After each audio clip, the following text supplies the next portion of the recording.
बिस्मिल्लाहिर्रहमानिर्रहीम अस्सलाम वालेकुम। मैं हूं आपका अपना होस्ट अशफाक नियाजी और आप देख रहे हैं K92 न्यूज़।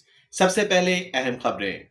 खैरपुर में इम्तिहानात का अचानक मुआयना, ब्यूरो चीफ रिपोर्टर राजकुमार। खैरपुर शाब्द लतीफ़ यूनिवर्सिटी खैरपुर में जारी सेमेस्टर इम्तिहानात के दौरान शफाफियत और बेहतर इंतजाम को यकीनी बनाने के लिए vice chancellor professor doctor Yusuf खुश्क ने अचानक इम्तिहानी मराकज़ का तफसीली दौरा किया। वाइस चांसलर ने मुख्तलिफ इम्तिहानी हॉल्स का मुआयना करते हुए नशिस्तों के इंतजाम, निगरानी के निज़ाम और तलबा को फराम की जाने वाली सहूलियात का जायज़ा लिया।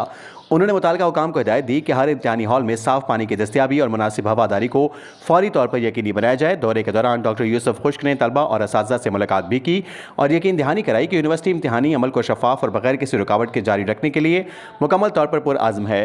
उन्होंने वाज़ी किया कि इम्तिहानात में नज़्म ज़ब्त और शफाफियत पर कोई समझौता नहीं किया जाएगा। उनके हमरा सीनियर असातिज़ा और इंतज़ामी अफसरान मुश्तमिल एक आला सतही वफ़द भी मौजूद था, जिसने इंतज़ामी अमूर और निगरानी के निज़ाम का जायज़ा लिया।